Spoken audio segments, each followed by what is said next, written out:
Hello, welcome back to my channel. If you haven't been here before, I'm Jamie B. I read a ton of books. The Bones of Time by Kathleen Ann Goonan, which is the book that I'm starting for the science fiction prompt. And here, I'll hold it up so you guys can see it a little longer. I'm just waving the book at you like, teaser. So this is the book. I love the cover. This was one that has celestial bodies on the cover for Leandra's TBR-a-thon. It has little stars. You can barely see them. Let's see. There you go. You can see little dots. So those are stars. Stars are celestial bodies. Therefore, there's celestial bodies on the cover. And I realized after I had said all that, there's also, let's see if I can get it to focus, there's a moon or a planet behind the blocky things, like right in there. So there's multiple celestial bodies. So it works.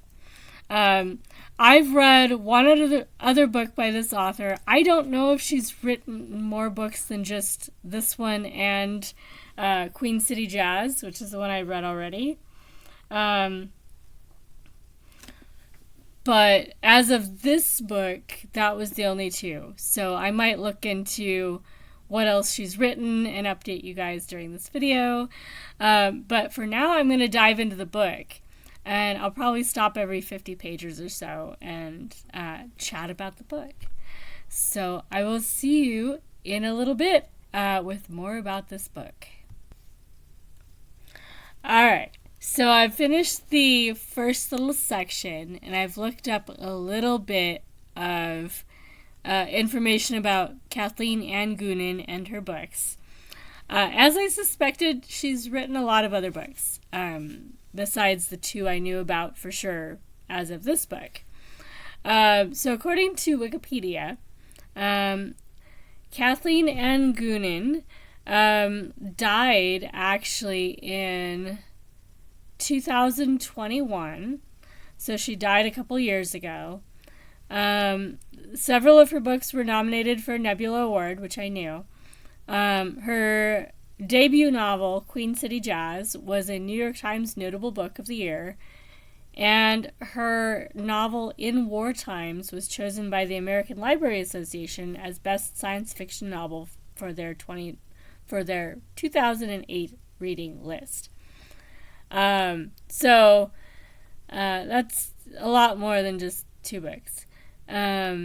She wrote a lot of books. Mississippi Blues is one that I'd heard of. It's a direct sequel to Queen City Jazz. I don't have it, but I think one of my siblings does, so I'm sure I will read it eventually. Crescent City Rhapsody is a prequel to Queen City Jazz that came out in 2000. Mississippi Blues came out in 1997. Bones of Time was 1996. Light Music was 2002, and goes with the previous books as a quartet.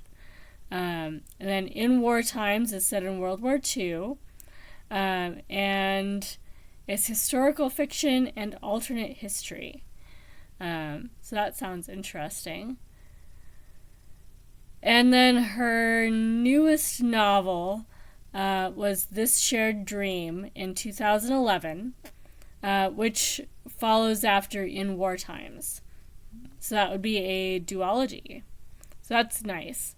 So she didn't write a lot of books, just more than I was aware of. So Bones of Time, as of when this book came out, there were only 2 books by her. So this is obviously an older copy. So what I liked about Queen City Jazz and what I'm liking about this one is that they're set in and around Hawaii and Hawaiian culture. So the first, like the prelude to the proper novel, is actually set in Hawaii, where a girl is dealing with her dying mother, and this shaman guy, a kahuna, who has a pile of bones on a rug and he's kind of a creepy dude, according to the little girl. And she's supposed to go and interact with this guy because her mom wants her to. And her mom is dying, and they are part of the royal lineage of Hawaii. So, without giving anything more than that away, so we already know we're interacting with Hawaii, and we're dealing with the royal blood of Hawaii. And then the next section, which I'm just about to start, is set in Honolulu in 2034, which at the time of the writing of this book, this came out in 1996, 1997, somewhere in there. Let me see what this one says. 96. So at this time, 2034 was further away. Now 2034 is actually not too far from now. So maybe a little risky for a near future sci-fi, but we'll see how it goes. Okay. So I'm further along in this one. That much further along. Not a lot.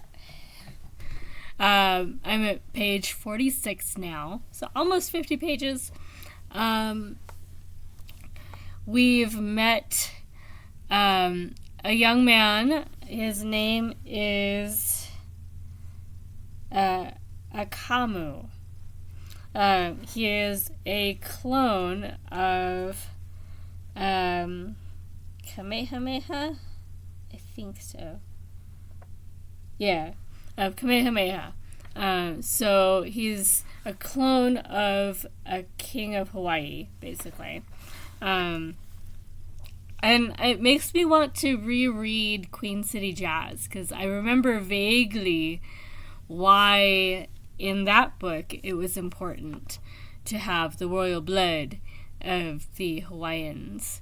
And there was stuff about the political structure. So, and this is, according to Goodreads, this is still a standalone. It's not listed as part of a series.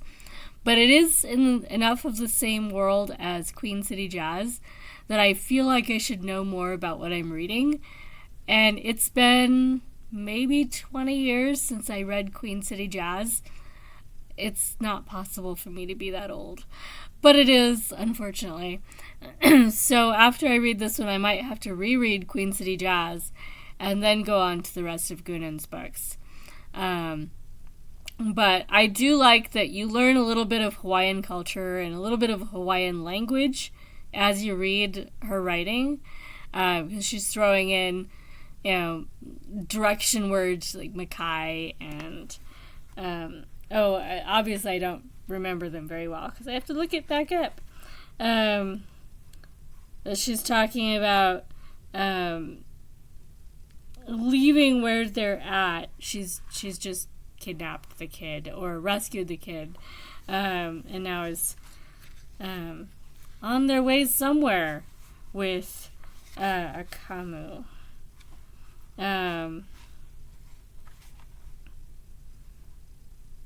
And there's also cloning in this one, and they do a really good job of talking about some of the ethical issues of cloning. Our main character is pregnant, and she's already enrolled her unborn fetus in school for when it's born, and there's still people offering to adjust its genetics for her to add illegal niceties, one of which being the happy child option, where children then get flooded with happy chemicals whenever their bloodstream starts to show signals of being agitated or angry or upset, so that they're always calm and well behaved. And of course, it's early days. They don't really know what happens to these children once they grow up, having this genetic variation. So it's already interesting for that. Lots of stuff about genetics and how genetics might be used for good and for bad, and how that might impact society. I did see some reviews that were frustrated about the science in this book from readers more recently reading this book. And certainly I'm expecting that the genetics will be dated just a little bit, because I know that's a field that's advanced quite a lot since the mid-90s. But so far, the issues are still issues. How you get to that might have changed, but the questions of what happens if you do make babies that grow up to never be truly angry or upset about anything, what's that going to do to society and to those children's ability to adapt to things and survive? We don't know. So I'm enjoying it so far. Do I remember where the Hawaiian words were, though? I'm sure they'll come up again. But anyway, I'm really enjoying it. I'm going to get back to my book. I also have cracked open a bottle of wine, because this is my relaxing from trying to stress over starting a business evening. So I've got a strawberry rosé that I'm enjoying along the side here, in one of my goblets from 2 years ago when I was collecting goblets. So this is one of the etched goblets I got. I think Fostoria. But one of the ones that I kept, not just this one, I got a pair of them. So anyway, so that's helping, I think. I'm a little more mellow reading this book. So where there are things that are a little bit rough, I'm like, it's okay. I like it. So far, so good. I will check in another roughly 50 pages and see how it's going.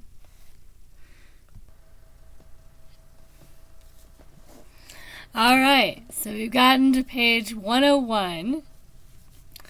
And we are now in 2007. So we've gone back. And this is where the awkwardness of it being a near future sci-fi comes in. Because, of course, I'm reading this in 2026. So 2007 puts this as an alternate history rather than the future for me, the reader. But that's okay.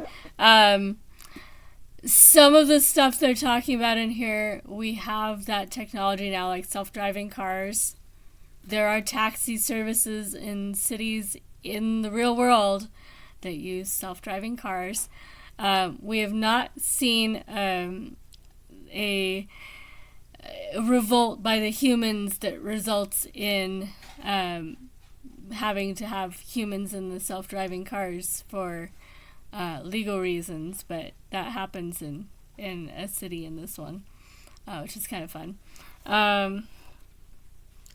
So we've got a girl that seems to be a bit of a ghost, maybe. She sure looks like a girl from the old days of Hawaii, the last queen of Hawaii, or princess of Hawaii. So her name is Kaiulani, and she was living at the time of Robert Louis Stevenson, and she didn't get to lead her people, at least as far as this book. I have not yet looked up the real last royal family of Hawaii. I will probably do that. I'm sure I've done that before, but I forget. There's a lot of information in my head, and it's not fresh. But so we have a young man named Sen, and his friend, who's a prostitute and just struggling to survive, but she's signed on with the shady big space company that's doing illegal but very well-funded genetic research on how to change people to make them more suited to different things. So she's tried to get some of their technology without giving them what they want, and they've come to claim something from her in return. So that's where we're at this point. And I know that this book is supposed to have time travel, so is the princess a ghost or is she time traveling? And we're still in the same time period. The super future setting, the 2034, that one follows a young woman who is Japanese in her family. And I don't know if she's also got Hawaiian relatives in her past or not, but she's primarily Japanese. And that's the one that is involved with the kid, that he's also descended from Hawaiian royal blood. So I think the biggest drawback to this book for people that are trying to get into it might be just that there's so many different groups of characters. Because I'm only 100 pages in, and we have 3 different settings. We have the first forward section that's set further back in time with the Hawaiians. And then we have the 2034 setting, and then the 2007. And each has a different set of characters. Although we haven't visited the other 2 settings since. But I'm guessing at least the far future setting will come back. But it is a little much to keep track of for 100 pages. So we'll see. I'm guessing it's not too much of a problem, because I remember Queen City Jazz came together really well. Not that I remember more than that, but I remember that it was really good. So I still have hope that this one will turn out to be really good too. So let me get back to the book, and we'll see where we get to next. All right. Once again, we made progress. About halfway, but past halfway. I'm on page 222. And things are starting to come together a little bit. It's very physics theory heavy. So I can see how some of the low reviews I've seen might have something to do with that. I'm enjoying it. There are sections where I'm grumbling about their physics, because I don't know what it is about the physics where they try to do consciousness and string theory and coming up with all sorts of new agey ideas about consciousness. They don't ever sit well with me. And this is definitely based around a physics concept that does that, where consciousness is some sort of manifestation of string theory or 10th dimensional activity, that if you can control it, you can basically cross the boundaries between parallel universes and the metaverse. If all that sounds like interesting ideas, you might like this book. But if that kind of stuff sounds esoteric and boring to you, it'll probably come across as a very jumbled book, because the coherent thread so far is very much theoretical physics heavy. So, But I'm enjoying it. At least 4 stars. I'll admit it's not drawing together where I feel compelled to finish the book before I update the video again. But I did read to 222 instead of just to 200 or to 150, which was my initial plan. So it's really good. I will probably look for more books by this author. Certainly by the time I'm settled into my bookstore, I will definitely be hoping to stock more books by Kathleen Ann Goonan. I'm still going to be theoretically donations-based bookstore, so it all depends very much on what gets donated. But I definitely am hoping to see more of this author, and yeah, see if I can read some more before it sells. Oh my goodness. Yeah. So anyway, I'm gonna finish the book. I have 160 pages left, and my next update will probably be at the end of the book or maybe slightly before it. We'll see if I feel compelled to finish before I update. Probably I'll finish the book and then do my ending thoughts on it. So yeah, I will check in with you guys very shortly. So this is what we're reading, and we'll get to the end of it by the next check-in. Alright. Last update. I finished the book. I definitely like this reading a book all in one long session, because you get the whole story without breaking it up. But almost 400 pages is a long one for doing that with.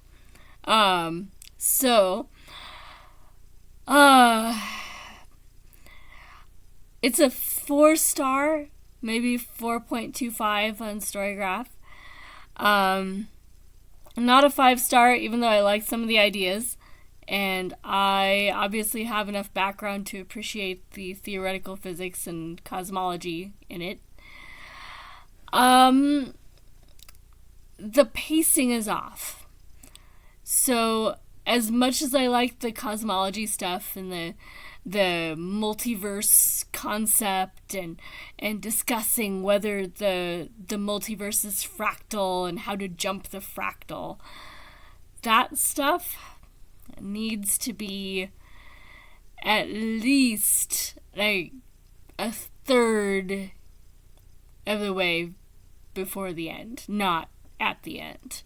If I'm still reading that kind of theoretical physics talk in the last 20 pages of the book, it slows the book down. And I know enough about this stuff to know what they're talking about. For a reader that's not at some point tried to study cosmology in college, that was my first degree that I didn't finish. But I have 2 years of college coursework leading towards cosmology and astrophysics. So with that kind of background, and then I read about it and I follow it still. So for me, I found it slow. That's not the stuff that should be in the climax of the book, because it's not exciting, it's cerebral. And it slows down the book, slows down the pacing so much that I was getting bored despite the subject matter. If you're starting to talk about fractals are so pretty. And there's ways of getting those ideas across where you could see it or at least imagine it in ways that are a little less dry. I know what a fractal looks like. Otherwise, I did not get anything from this book to suggest what fractals look like.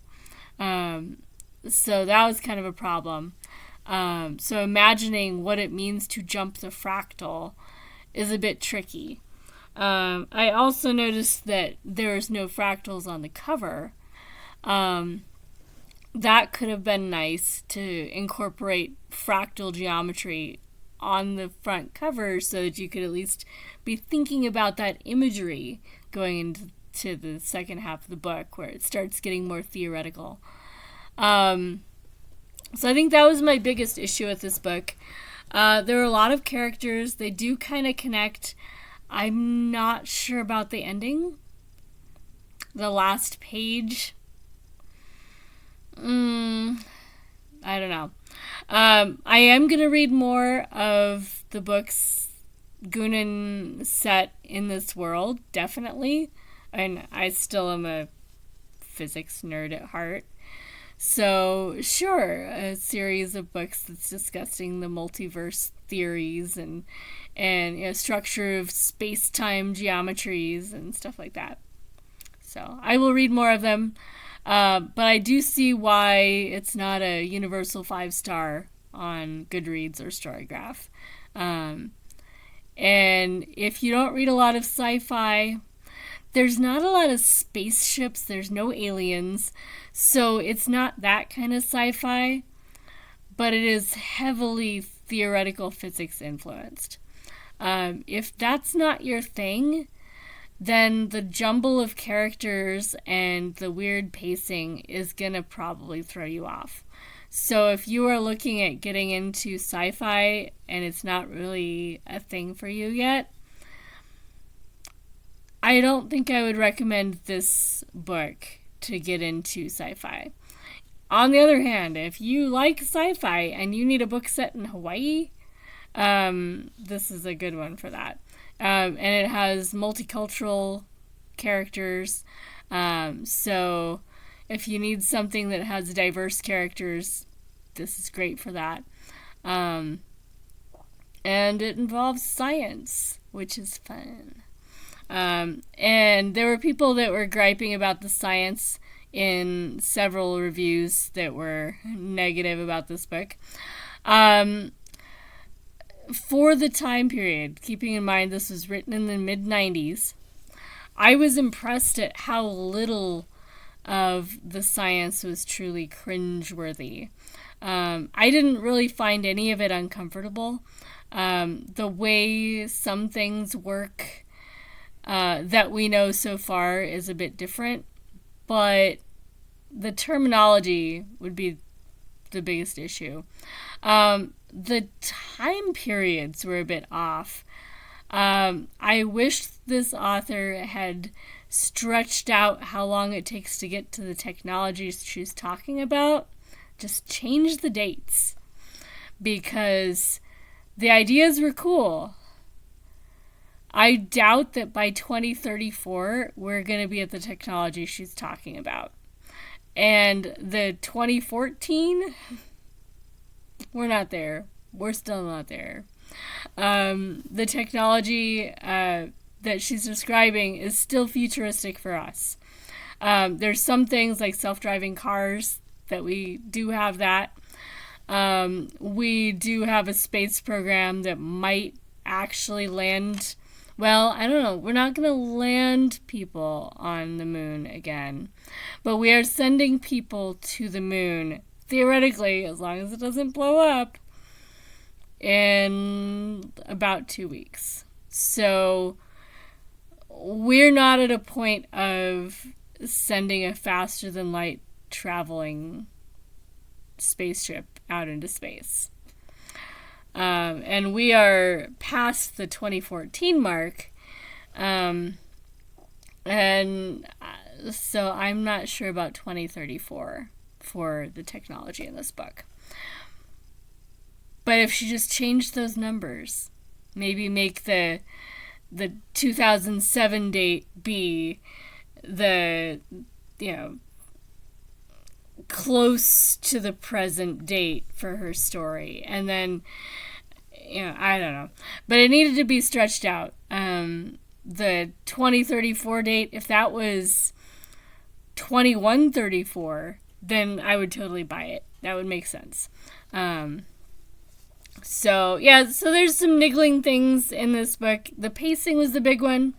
And obviously with its physics focus, there's a lot of people that'll just find it all way too cerebral. There's adventure in it, but it's not an adventure story. It's got too much of the nerdy stuff in it. So, anyway, that was The Bones of Time by Kathleen Ann Goonan. I'll hold up the book again. Whee! And yeah, you can see there's not really fractals on the cover. Yeah, I don't see anything that would technically be a fractal. The mountains may be hinting at fractal-ish, but they're not fractals. So, anyway, I will probably do more videos like this, but on shorter books. I do like the experience of starting and finishing a book all in one filming session. This one took hours, but it was great otherwise. So I may start picking a 100 to 200 page book every so often and do this. Tempted to do it as a live. I haven't worked that part out yet, like the logistics of how I would want to do that, because I want it to be minimally complicated. But I think I could probably pull it off with just doing 30 or 45 minute sprints, and just keep going until I finish the book. I've seen people do variations on that, but I think they were using software that I don't have on my Chromebook. But I'll probably try something like that and see how it goes one of these days, with a much shorter book. Maybe like I think I have an Agatha Christie that it's the British title, so I don't really know if I've read it before, so I might as well reread it if it's a book I've already read. Because I could have sworn I read all of the Agatha Christie's except for the later Tommy and Tuppence books. But I have a couple that I don't remember reading that title. So, maybe I'll do it with something like that where it's short. Or a juvenile chapter book. I have a couple for a TBR-thon that are for a younger audience. They might not take very long. So, we'll see. But I'm going to let this video wrap up and finally go to bed because it's getting on towards 3 o'clock in the morning. It took a while to finish this book. See everyone in the next video or somewhere online in the book world.